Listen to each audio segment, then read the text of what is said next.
Hello and good morning. How's everybody doing today? This is Rich Harshaw, and we are here for what are we here for? This is our personal edge call. We'll take a few minutes and stop down and talk about Thanksgiving. Probably one of my favorite holidays of the year. It's not that many holidays, I guess, so they're all kind of up there. But just want to take some time and give you some thoughts that I've gathered up over the last few years about this topic of being thankful. Had some interesting things that I've read recently, some thoughts that I want to share with you. This will probably, I say this and then it never happens, but this will probably not be that long of a webinar. Just really some thoughts that I want to share with you. So let's go ahead and jump right in with the topic of Thanksgiving. So here's an interesting book that I read recently. I mentioned it on another webinar. It's called David and Goliath by Malcolm Gladwell. And it talks about how underdogs, or small guys, Davids, if you will, have the ability to beat Goliath, big guys, okay? And everybody's familiar with the story of David and Goliath. Of course, he was the giant, the Philistine, and the shepherd boy David took the stones out of his pouch and hit the giant in the forehead and killed him. And the whole book is a discussion about, well, how is it possible that this can happen, where you can take this little guy? And there's some interesting points in there that I want to bring out as we jump into and sort of explore this discussion of Thanksgiving and being thankful, because it's very counterintuitive, but I think that is it possible for something to be counterintuitive? Because when you think about it a little more carefully and you look and you think, it totally makes perfect sense. And so here's the premise of that book, and where we're going to start today, and we'll talk about it a little bit, and I'll give you some of my experiences, is when we think about being thankful, what we typically tend to do is examine our lives and look for the areas where things are good, and then we proclaim our thanks for it. Okay, right? I've got good health, or I've got, a nice house, I've got a good family. Whatever things that you particularly might be thankful for. I'm thankful that the Mavericks beat the Rockets last night. Whatever it is. It could be profound, it could be trite, it could be something in between. We have all these things that we're thankful for. But here's the interesting premise that the book, David and Goliath, is set upon, which is a juxtaposition of what constitutes a blessing versus what constitutes a curse. And it's going to sound a little bit, as I talk through this, like the premise is that if things are terrible, then that's good, and if things are good, then that's terrible. And that's sort of true, and it's sort of not true. I think a lot of it has to do with how you internalize and deal with things. So here's what he says in the book.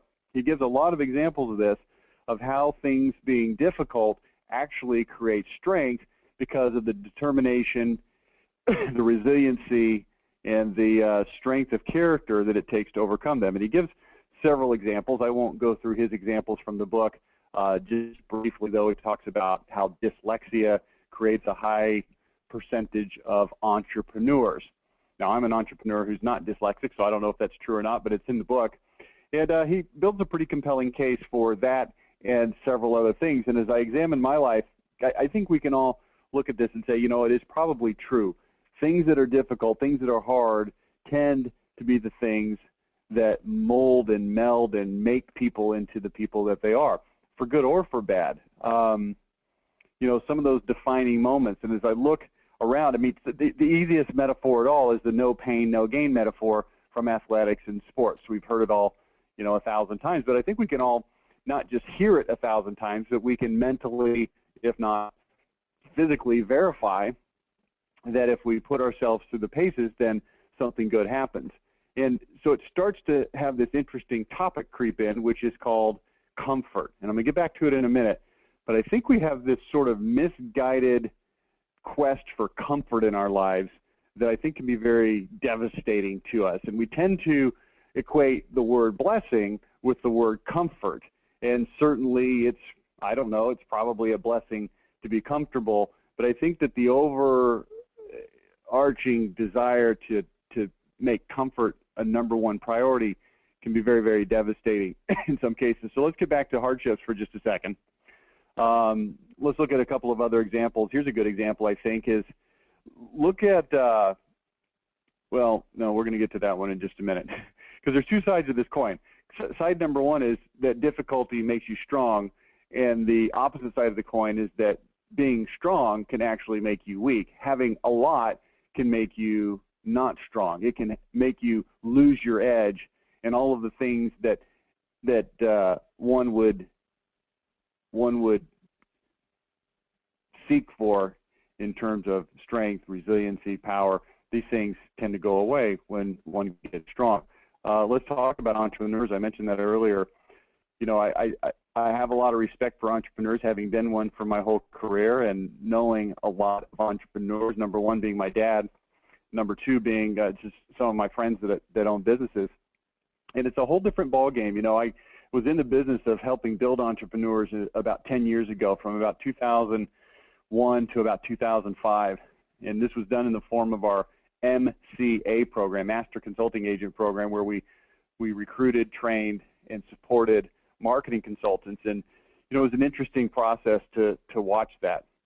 And it was very interesting to me to watch people who would be considered strong in society. In other words, people who would be respected. And I'm not trying to suggest that these people are not worthy of respect, but in terms of building something worthwhile, is a very interesting scenario to me. We took these people that by and large came from the business world and by and large came from the corporate type of environment.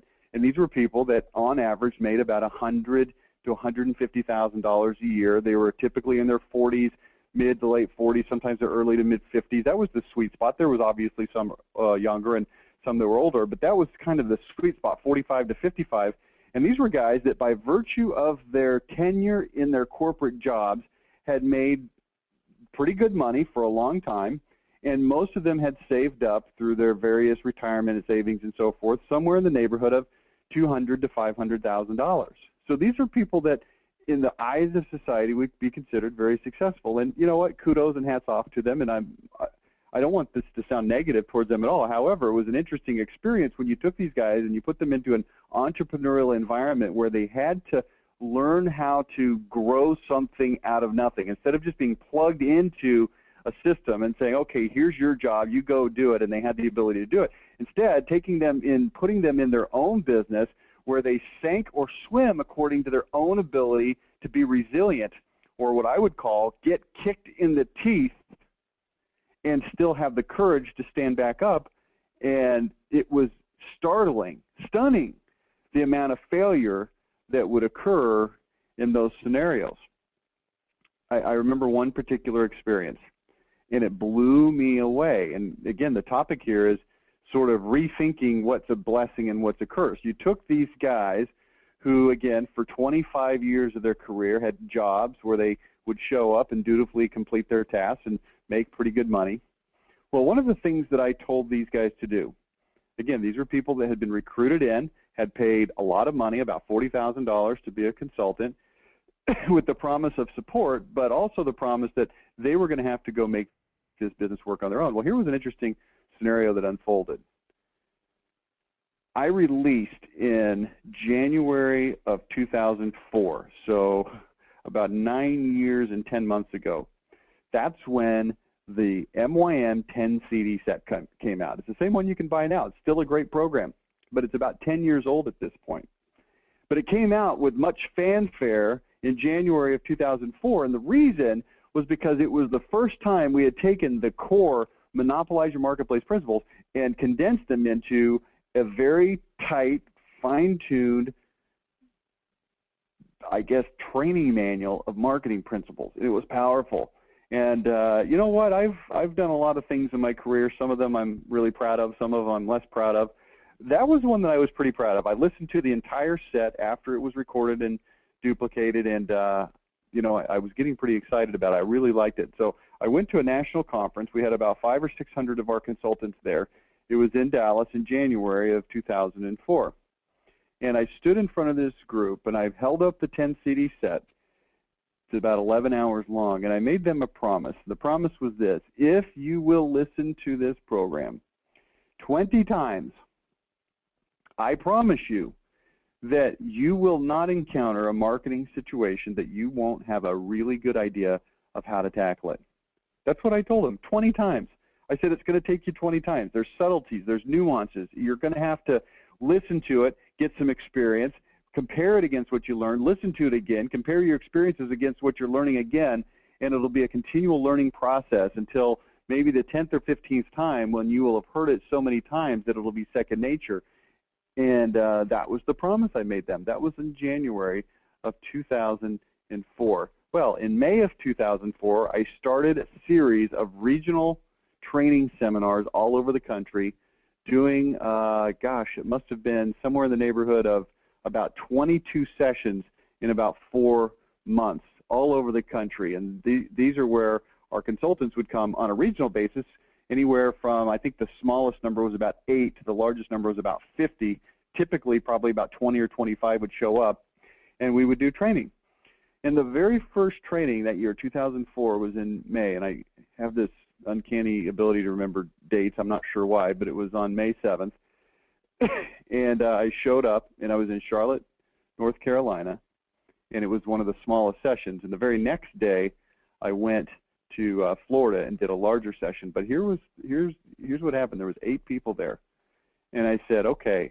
I asked them several questions about their business, but one of the questions I asked them, and I had them write the answers down. It was sort of like a quiz format where you listen and you write things down. I asked them a bunch of questions about their business, how long they'd been in, how they're doing, how many clients they had, how much money they were making, what kind, what other consultants that they were, mentoring with and accountable to, and just a bunch of things that they wouldn't really know that I was judging them. But then I asked them this question: how many times have you listened to the entire 10 CD set all the way through? If you've listened to it partially one time through, that doesn't count. It rounds down. So if you've listened to it 5.5 times, then the answer would be 5, right? How many times have you listened to it in whole? And I asked that question to 8 people. The very next day, I asked it to 22 people in Florida. So a total of 30 people in the first 2 sessions. And the number of people that had listened to it at least 10 times all the way through. Now, let's review the timeline. It was the very end of January. They had all of February, all of March, all of April, and the first part of May. They had a little bit over 3 months, that first group, about 3 months and 10 days, something like that. And the number of people that had listened to it 10 times or more was 0. None. None had listened to it 10 times. Now you say, well, that's a lot of times to listen to it in 3 months. Well, that would have been, 10 times would have been 110 hours. So that's a lot, but, doable. Well, how many people had listened to it on the other side of the spectrum 0 times? Now, remember who these people are. They're people that had showed up, paid $40,000 for a business opportunity, been made a promise by the owner of the company about what would happen if they listened, and the number of people that had listened 0 times out of 30, does anybody want to guess? 14. 14 out of 30 had listened to it 0 times all the way through. The number of people that had listened to it 1 time all the way through, 9. That's 23 out of 30 had listened to it 0 or 1 times in 3 freaking months. Let's get a calculator out here. 23 divided by 30, 77%. The most was 8. 2 guys, just randomly, it happened to be 2 guys had listened to it 8 times each. And the other, 5 had listened to it some number of between, 2 and 6, I guess, whatever it is. And I was thoroughly shocked and amazed and to be honest with you, very, very disappointed. And later on, when that company had some problems and ultimately it failed, but I was shocked. Through the rest of the 4-month tour, the numbers were similarly disappointing everywhere I went. And it was amazing to me that that people would do that. Well, why? Why? Well, I think because it's too hard, people won't do it. I asked them to listen to it 20 times. It's something that's hard to do. I mean, it takes time, and they wouldn't do it, and they became strong, right? No, wrong. They became not strong. Entrepreneurs have to fight for their lives, for everything they get, and they have to deal with a lot of adversity. So I have a lot of respect for them. That's why I like working with the home improvement companies so much. It's a bunch of entrepreneurs out there. Well, another example of becoming strong from hardship. A lot of you know that I'm a Mormon, and my family converted in the 70s. So when I was a little kid, I wasn't a Mormon, but then when I was 7, my parents joined the church, and I've been a Mormon ever since. So I don't really share the heritage of the Mormons, but my wife and her family, they go all the way back to the Joseph Smith days and the Brigham Young days. And if you know anything at all about the Mormon history, it's a very, very interesting history, because there's a period of intense persecution from essentially the day the church was founded in 1830 to the day that they left Nebraska to go across the plains to Utah, which was in 1847, and that continued for about 5 years. So in a period of time from about 1820 to about 1850, let's call it roughly 20 years, this was a group of people in America that were being severely persecuted, run out of their homes, shot and killed, their houses burned, everything plundered, and that happened in 3 different areas. Okay? It wasn't just one time. It happened in Kirtland, Ohio, then it happened in Independence, Missouri, then it happened again in Nauvoo, Illinois, and finally they said, to heck with this, and they took their wagons, they took their carts, and they took their shoes, and they got on the trail, and they walked to flipping Utah. It's about 1,300 miles to get there. It's an interesting time in Mormon history, and it's one that at this point in time, 150, 200 years later, is looked at with a tremendous amount of pride, because the hardships that they went through were significant. Now, I don't want to isolate hardships in early American history to simply the Mormon pioneers. Clearly, there were a lot of hardships with a lot of different groups all over the place. I mean, go look what was happening in Texas in the 50s through 1880s with Indians and all different kinds of things. Not to mention the Indians and the challenges they had. So I don't want to minimize anybody else's hardships, but just to focus in on this one particular group, it was very interesting that they had gone through this tremendous amount of hardship, and the stories are legendary about going across the plains, the weather gets bad, no shoes, no food, starvation, miracles, just unbelievable. But here's the interesting part. They finally get to Utah. A total of about 77,000 of these pioneers make it alive. Who knows how many died, tens of thousands before they got there. And I'm telling you, they put down roots that were strong. And the church now is just a little bit over 15 million worldwide, and it's very, very strong. And a lot of that strength can be tracked all the way back to those roots. All the way back to those roots, 150 plus years ago, of people sacrificing their lives for something that was a bigger cause than themselves, which gave them a tremendous amount of strength. It allowed them to build something that was substantial and long-lasting. This is called the blessings of hardship, which is hard for us in our present 2013 state to really grasp onto, because again, we want things to be so easy. One of the greatest moments in my career was in 2004. I told you about that tour in 2004. Well, in August of 2004, right towards the end of that tour, is when other forces inside of our business started to crack the foundation, and ultimately it imploded. It had a lot to do with inexperience and immaturity. Being a business owner at the time, I was 35 years old, and my partner was just a year or two older than me, and just a lot of things that we didn't know about running a 20-something million dollar company. There were some partnership issues that contributed to the downfall of the company. But here's the long story short. I went from being a cash millionaire in my early 30s to being in the hole about $3 million in about a 1-year period of time. Okay? Now, this is an interesting experience. I highly recommend it for anybody who's listening to me on the call today. Go from being rich to being not just poor. See, in the old days, when you ran out of money, that was it. You were done. But now you can go from being rich to being zero, but you go right past zero down into the negatives. And I had my CFO at the time said, hey, you've got to pull the plug on this business. You've got to declare bankruptcy. You owe all this money. And I thought, that doesn't even make sense. If I owe people money, then I owe them money. He says, well, but legally you can get rid of those debts and you can move on. And I said, but legally, I owe these people this money. This is my company. Well, my partner had long since left the company. He was gone. He was irrecoverable in terms of taking legal action against him to recover money from him to help with the debt. Wasn't going to happen for a variety of reasons. And bottom line, I was stuck there with a situation where I needed to either pay up $3 million or declare bankruptcy, and I decided I would pay up the $3 million. Well, that's hard to do when you don't have it, and you have to work with your creditors. You have to pay it out over time. I had to borrow money. I was able to negotiate with some of the vendors. Thankfully, they were willing to work with me, so the $3 million came closer to $2 million after some negotiations, but it's still $2 million. And that was after having spent all the $1 million that I had in my pocket bank account. And you know, during that time before it crashed and during that general time frame, I built a nice big house that I could no longer afford. For the next probably 5 or 6 years, it was really difficult financially. Tried to sell my house 3 or 4 times, couldn't sell it, couldn't afford to move, couldn't afford to live in it. Cars were being repossessed.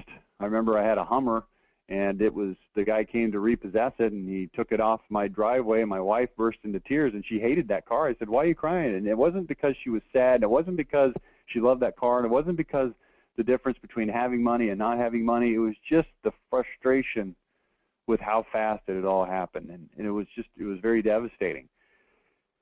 Well, man, you know what? I tell you what, if you ever want to appreciate something, just try not having it or having it violently ripped away from you. That's even a better way. It makes you appreciate stuff.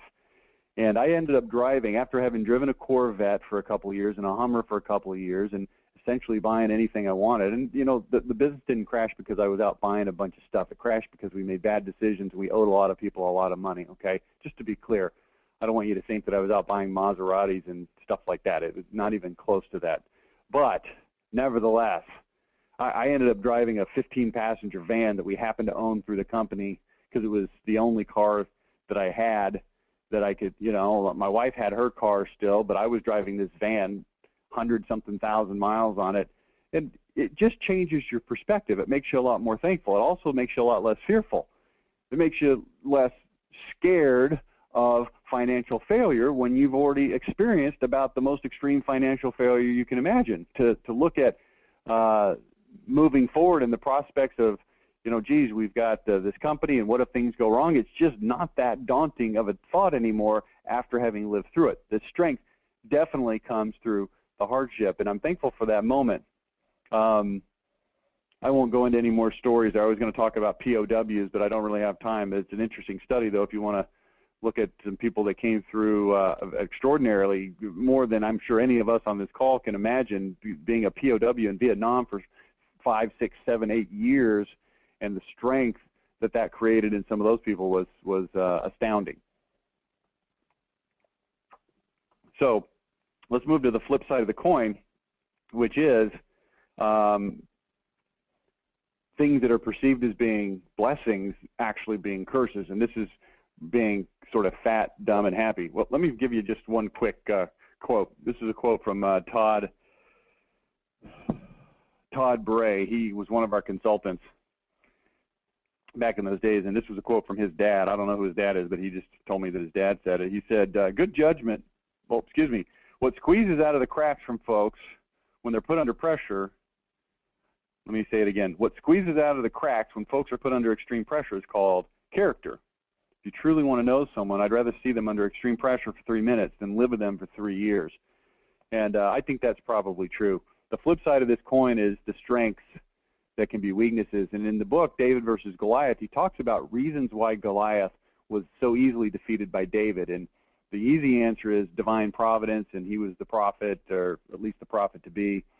And he went on to be, you know, King David. But, you know, there was some very definitive issues that are brought out that Goliath had. And some of the things that made him strong and big also made him vulnerable. And it had things to do with his eyesight, and that's sort of speculative, but it's an interesting speculation, and his size and his adherence to convention and relying on strength that had served him so well in so many traditional conventional types of wars.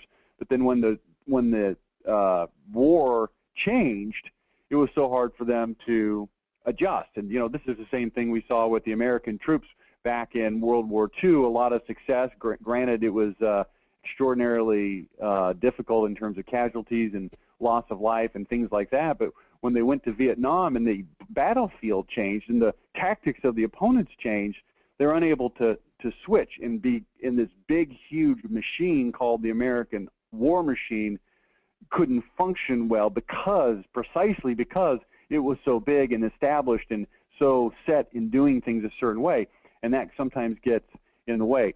So we need to look at things that we consider to be advantages or that we consider to be blessings, and we need to think, is this perhaps something that is actually making us weak, causing us to lose our edge, causing us to lose our advantage, causing us to be, so to speak, fat, dumb, and happy, and we need to take proactive action to change that. And that's really, really hard. Here's an interesting little story. It's from something I read one time and wrote into my journal. I'm going to read it to you now. It's called The Fall.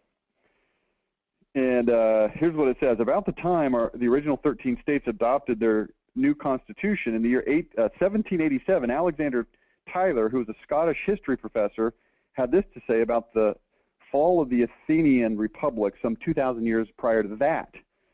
Here's what he says. A democracy is always temporary in nature. It simply cannot exist as a permanent form of government. A democracy will continue to exist up until the time that voters discover that they can vote themselves generous gifts from the public treasury.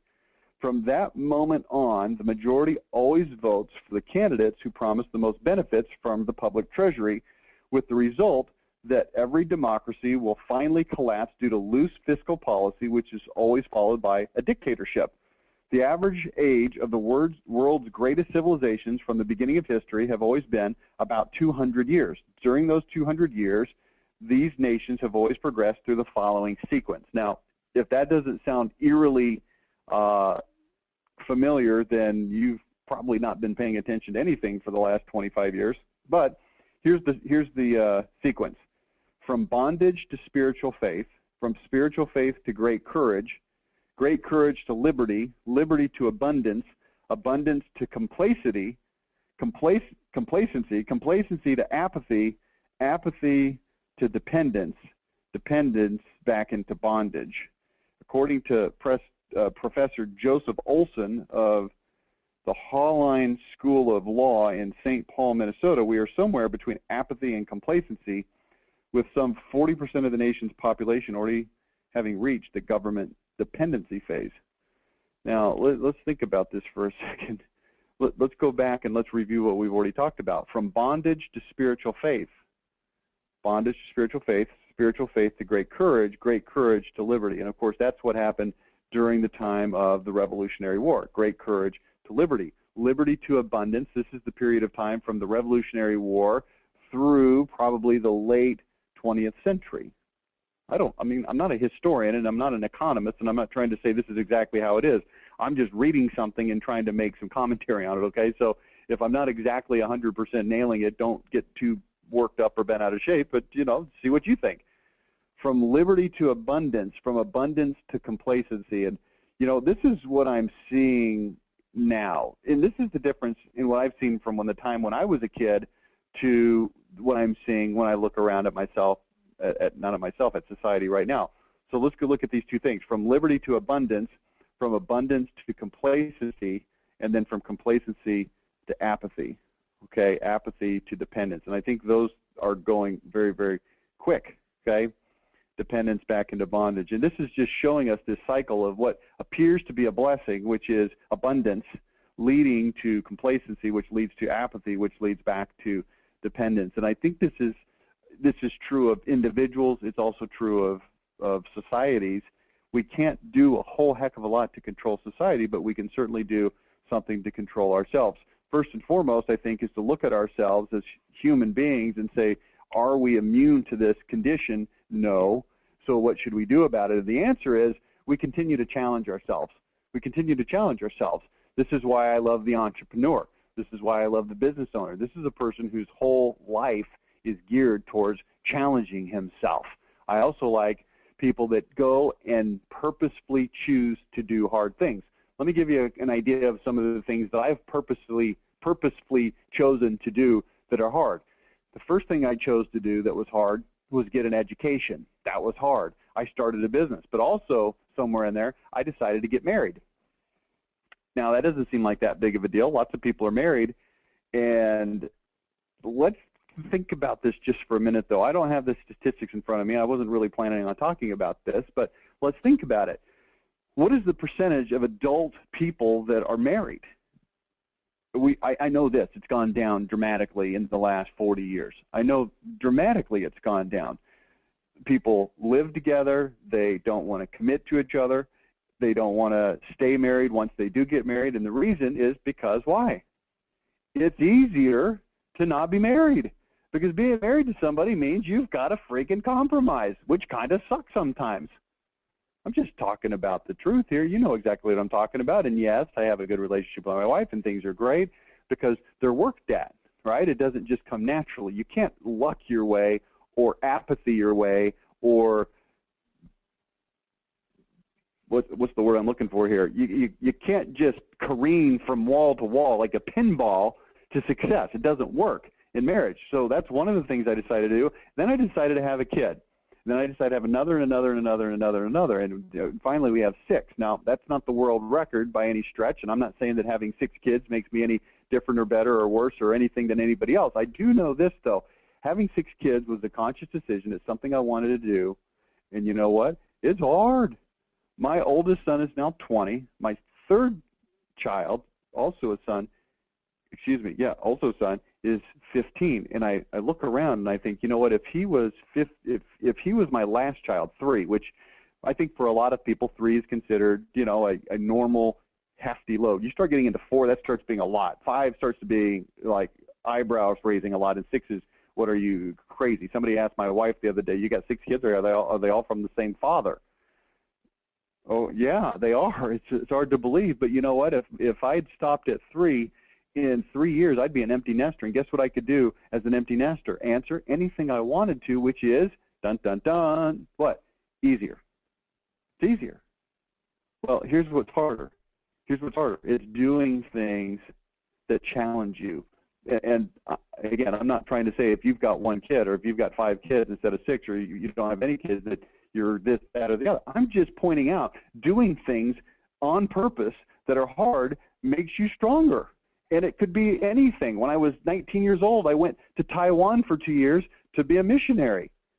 I'm telling you, that was a great experience. I learned to speak Mandarin Chinese. I learned how to knock on people's doors. I learned what to say and what not to say. I learned how to teach people things, a skill that still sticks with me and makes me a living 25 years later, right? I learned how to deal with people in interpersonal situations. It was a tremendous opportunity.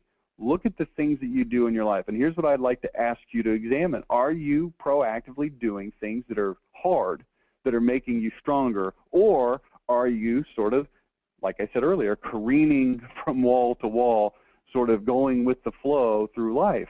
And I think we're all sort of a combination of doing things hard and doing things easy. And I think it's very, very easy for us to not do things that are hard. It's a lot easier to do things that are easy. That's probably the dumbest thing I've said all day, because it's so, you know, it's self-evident. But you have to push yourself out of that comfort zone. One of the things I love about the Mormon Church, what a great thing about the Mormon Church. If you don't know anything else about the Mormon Church, know this. Or if you don't like the Mormon Church for some reason, like it for this one reason. In the Mormon Church, do you know what they do? They make the members administer the entire church, and it's all done on a voluntary basis. Here's what that means. On a local level, there is not a single person that gets paid a dime from the church, with the exception of there's some custodial people, but there's no ministers, there's no Sunday school teachers getting paid for those types of duties. It just doesn't happen in the Mormon Church. So what happens is they split us into a congregation of about 300 to 500 people, and they say, okay, you're in charge. They make one guy the bishop. He serves for about 5 or 6 years. He's in charge of that entire congregation. He's a counselor, he's a spiritual advisor, and he's an administrator. And it's a job that takes 30 hours a week on top of whatever else he's got going on with his career and his family. And then he's got 2 assistants. They're called the bishopric. Then there's auxiliary heads that are in charge of different organizations. There's a woman's organization with a woman in charge. There's a men's organization with men in charge. There's a children's organization with typically women in charge of that. There's a youth organization, and I've served in my years as an adult in the Mormon Church. I've served in charge of young men for about 12 or 15 years. I've been in charge of children for, 5 or 6 years. I had 2 years where I was called to be an early morning, what they call seminary teacher. Now, here's what that means. I had to get up every morning and go before school. The high school students had to go, I had to teach them from the Bible. For 2 straight years I had to do this, not to mention the high school students getting up at 5 o'clock in the morning so they could go before school and get this spiritual foundation. I'm telling you, it's an amazing way to run a church because it forces people to do things that are hard and it makes them strong. You may have noticed there's a lot of people in the world that are Mormons that hold positions that are of, high community standing and so forth, and it's because it's fostered within the social organization of the way the church functions. It's pretty amazing. Anyway, just something to think about. Not trying to preach to you, but I think it's an interesting situation. So let's talk about this issue of comfort, okay? I think that we tend to make comfort too big of a necessity or a goal in this life. I remember Jim Rohn, the inspirational speaker, he said, learn to make rest a necessity, not an objective. Make rest a necessity and not an objective. And I think that too often in this society we make rest an objective. Now, surely we want to rest, and it's okay to take your vacation. And, I like Big Bang Theory as much as the next guy. But here's what I'm trying to say. We need to challenge ourselves to difficult things so that we can grow and become stronger and not make our sole objective rest. I mean, we've got a generation that's coming up now of video game playing boys. And this is disturbing. When you look at them with the phones in their hands, playing the games, and on the consoles with the Xbox, and you've now got 27 and 32-year-old supposedly men staying up all hours of the night playing Black Ops with their friends, this is a problem as we look at it from a society. Now, you can't control society, but here's what you can control. You can control yourself. You can control your own children to avoid that situation. And I'm as guilty as anyone. I've got sons, and they, of course, love these video games and want to play them. And I've had situations with my kids where they've become, for lack of a better word, addicted, where they wanted to play, and it's very difficult to get them not to. And I'm telling you, sometimes you just got to take the darn thing and lock it and say, it's over. We don't do it anymore. It's done. To grow, okay? The quest for comfort. Well, I'm going to leave that right there. Interesting book on the topic of gratitude. It's called A Year of Gratitude. I don't remember who wrote it. You can look it up. It's about a guy who decided one year that he was going to write thank you cards, one per day, every day, to somebody for something. And he wrote some thank you cards for the first 2 or 3 weeks, and then he started running out of people to write thank you cards to, and he had to get very, very creative, and it helped him to really take a look around and see what he was really thankful for. And I think this is something that we need to do. It's called Remember, and this is what the Thanksgiving holiday is all about. It's supposed to be about remembering. Now, we have Veterans Day, and we have Memorial Day, we have 4th of July, we have Christmas. These are all holidays. They're there to help us remember. But I think too often we get caught up, and I'm not that guy that wants to come out and say, Christmas is too commercial and all that kind of stuff. I mean, maybe it is, and it depends kind of on an individual family basis how you handle it. And I think that there's a healthy mix of consumerism and remembering that can peacefully coexist. I really do. That's my personal opinion. You have, whatever opinion you want. But I think if we take the remembering part out, and we strictly focus on the food part and the football part and the Black Friday part of Thanksgiving, we're doing ourselves a tremendous disservice. So here's what I want to challenge you to do is to remember this Thanksgiving, some of the things that have happened to you. Now, I want you to look at things that have been negative, and I want you to make a list. Just think about this. Make a list of negative things that have happened to you that have been tremendously helpful to you in your life, that have forged the attitudes that make you who you are, the things that have come out positive, even though they might have sucked at the time. Speaking of things that are good, I grew up in a good family with good parents. My parents are still married to this day. My dad is 70 years old. He's in good health. He's a business owner. He's done very well for himself.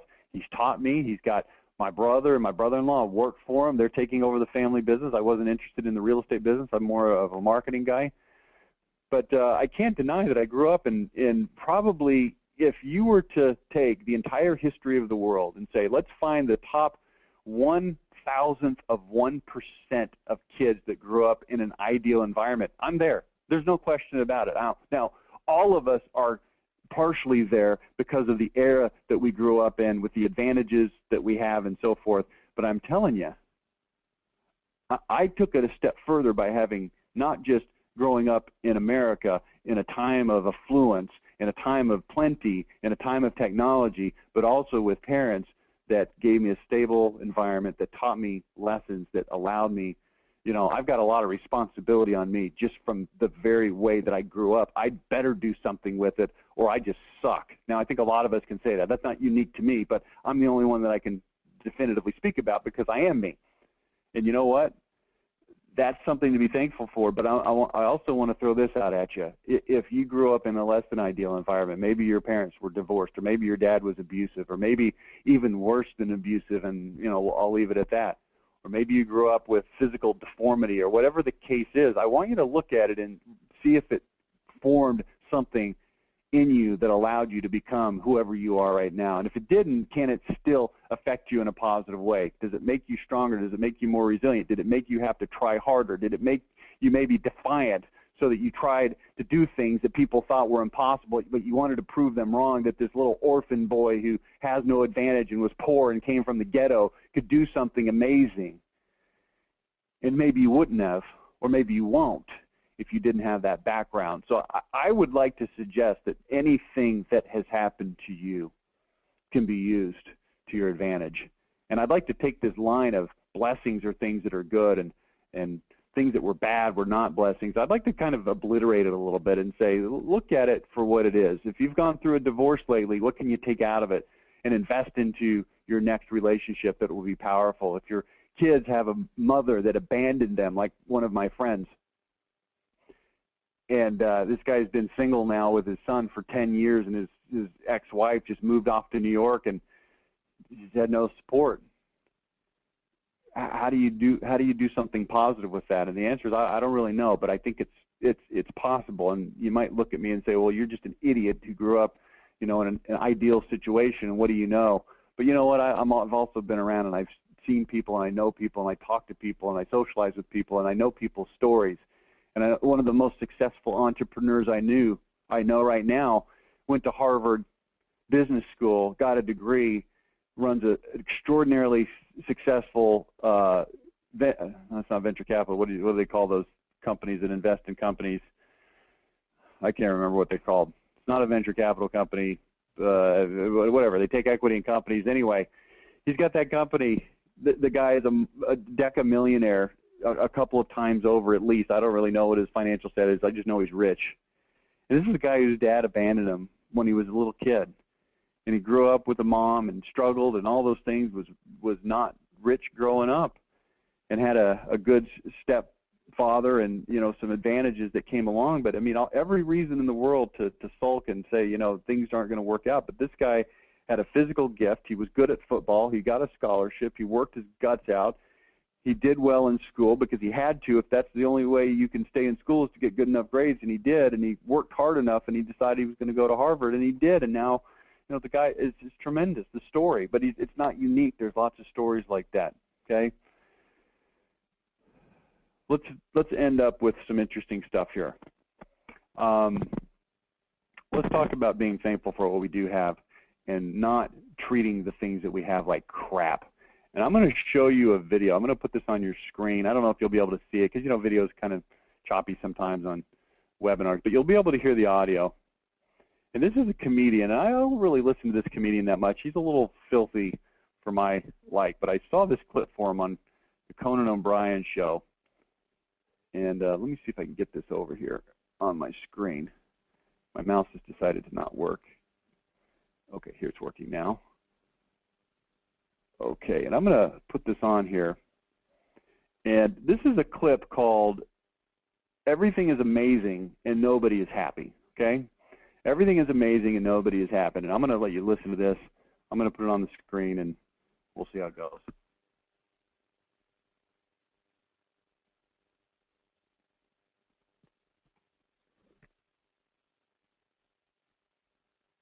Yeah, those were simpler times, I think. I just feel like we may be going back to that, by the way. But in a way, good, because when I read things like the foundations of capitalism are shattering, I'm like, maybe we need that. Maybe we need some time where we're walking around with a donkey with pots clanging on the sides. You think that would just bring us back to the reality? Yeah, because everything is amazing right now, and nobody's happy. Like, in my lifetime, the changes in the world have been incredible. When I was a kid, we had a rotary phone. We had a phone that you had to stand next to, and we had to dial it. Yes. You realize how primitive? You're making sparks in a phone, and you actually would hate people with zeros in the numbers because it was more. Right. Oh, this guy's got 2 zeros. Screw that guy. Why do I want to? And then if they called and you weren't home, the phone would just ring lonely by itself. And then if you wanted money, you had to go in the bank for when it was open for like 3 hours. You had to stay in line, write yourself a check like an idiot. And then when you ran out of money, you just go, well, I can't do any more things now. Right. I can't do any more things. That's it, yeah. That was it. And even if you had a credit card, the guy would go, oh, and he'd bring out this whole chunk, and he'd write, but you have to call the president to see if you have any money. It's all proof. You had to call the president, yeah. It was ridiculous. Yeah. Do you feel that we now, in the 21st century, we take technology for granted? Well, yeah, because now we live in an amazing world, and it's wasted on the crappiest generation of just spoiled idiots that don't care, because this is what people are like now. They got their phone, and they're like, it won't. Give it a second. It's going to space. Can you give it a second to get back from space? It's a speed of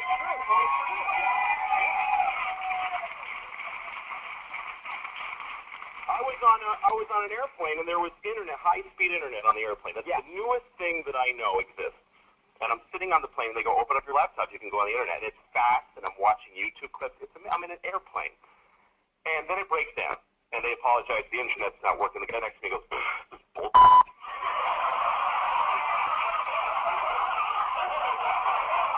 Like how quickly the world owes him something. Yes.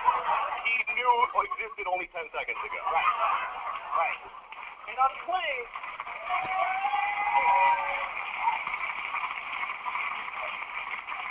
flying is the worst one because people come back from flights and they tell you their story.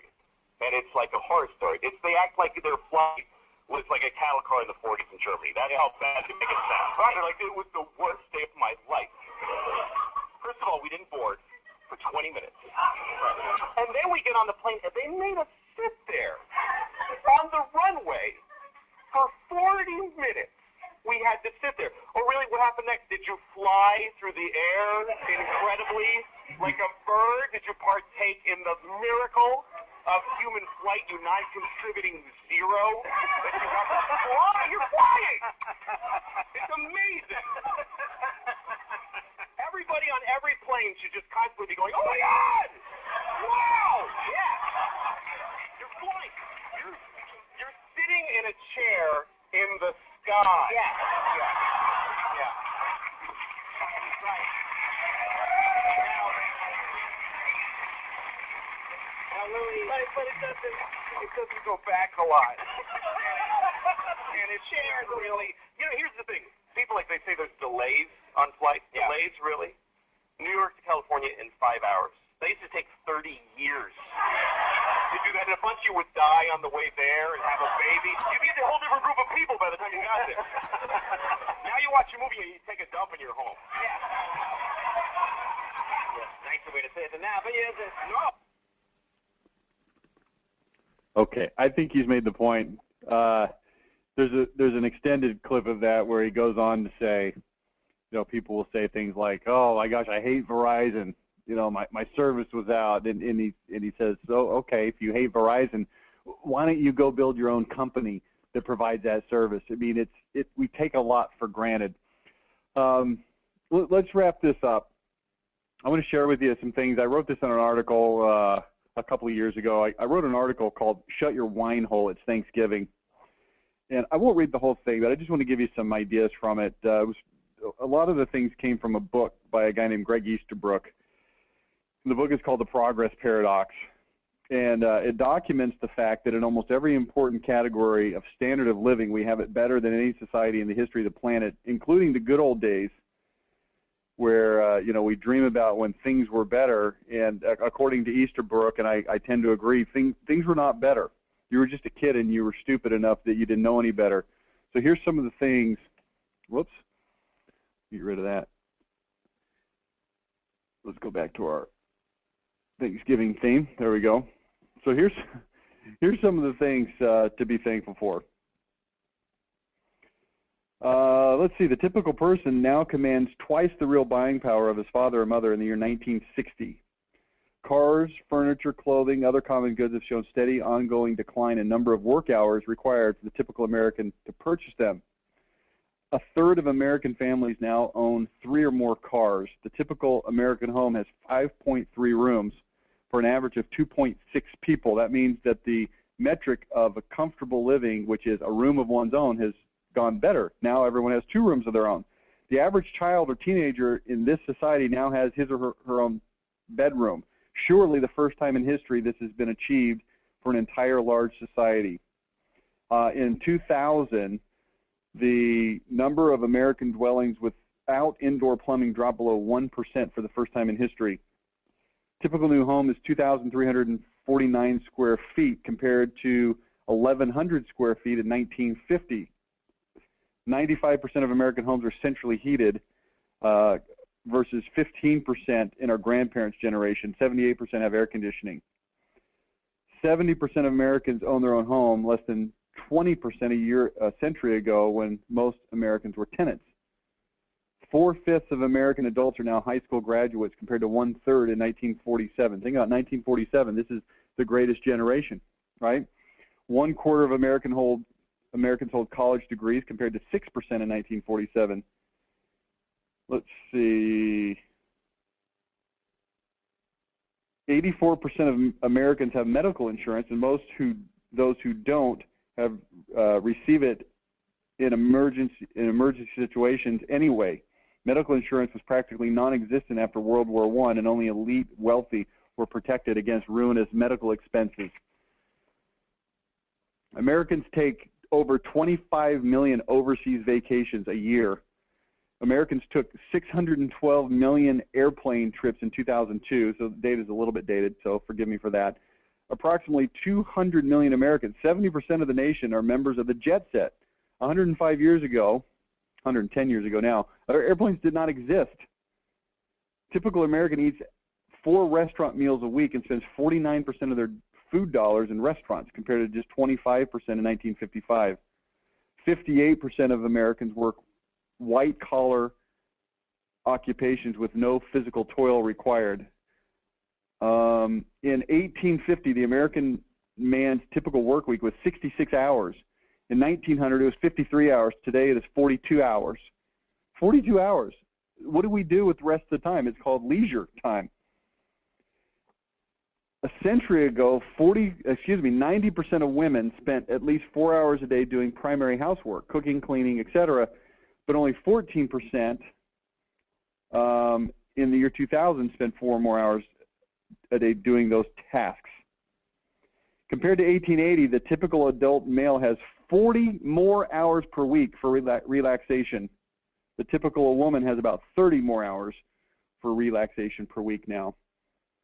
You can spend your leisure time watching a movie that cost $100 million to make for $8 at the cinema, for $15 on your DVD player, or for free on one of your 4 televisions, if it's broadcast on broadcast television.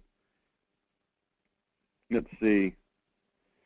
During the 1990s, homicides fell by 75% in San Diego, 70% in New York City, and by similar margins in other large cities. The domestic violence against women fell 21% in the 1990s. By 2001, the figures for the 41st precinct in the Bronx had fallen to 12 homicides from 130 in the 70s, from 225 burglaries from 6,433, and from 2,632 robberies to 239, a 95% decline. 25 years ago, 1/3 of America's lakes and rivers were safe for fishing and swimming. Today, 2/3 are. Since 1970, smog has declined by 1/3, even as the number of cars has nearly doubled. Acid rain has declined 67%, even though we now burn twice as much coal. Even airborne lead, a poison, is down 97%. toxic emissions have declined 51% from 88 to 02. Let's see. Just a few others here, then we'll be done. At the beginning of the 20th century, average life expectancy for Americans was 41 years. I'd have been dead 3 years ago. By the 21st century, it had risen to 77 years. The average life expectancy of the entire world is 66 years. Heart disease and stroke have been declining for decades. The incidence of heart disease in 2000 was 60% lower, adjusted for a population increase, than in the 1950s. Most cancers, including breast cancer, are in retreat for the first time since the average age made cancer a general concern. Infant mortality has declined 45% since 1980. Most forms of accidental deaths are in long-term decline, as are workplace fatalities. Deaths by fire have especially declined, down 50% or more. Traffic deaths are hitting annual lows. 42,850 Americans died in automobile crashes in 2002 versus 52,627 in 1970, even though the number of auto miles traveled increased by 75% during that same period. Illegal drug use has been declining for 2 decades. The divorce rate is in shallow decline. The rate of children being born out of marriage, which had gone up, flattened. Teen pregnancy falling by 22%. Let's see, anything else interesting on here? Food and housing, clothing, and other essentials cost less in real dollar terms than a generation ago, despite being higher in quality, while prices in some categories, noticeably electronics, fall steadily. 25 years ago, only about 1/3 of the globe's nations held truly free elections. Now, 2/3 do. Democratic governments outnumber autocratic governments 2-to-1, unprecedented in world history. The number of armed conflicts in the world has declined. Now, we watch the news, it may not seem like it, but it's true. In 2000, 4 times as many people globally died in traffic accidents than in any form of combat. 1.3 million traffic deaths versus 300,000 war deaths. That car crashes currently pose a greater threat to the citizens of the earth than combat is surely progress in the right direction.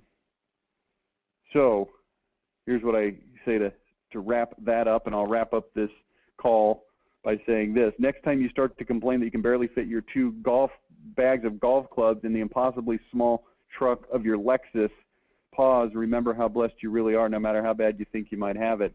So, by way of summary, be thankful for the things you do have. Be thankful for the things that seem like they're bad. Be careful of the things that you have that seem good. Doesn't mean that you should get rid of every good thing in your life and become a solo monk, but just be aware of these things. They're real, and something to think about over the Thanksgiving holiday. That's all I have for you today. Appreciate you staying with me, and go have a good holiday next week. We'll talk to you after that. Bye now.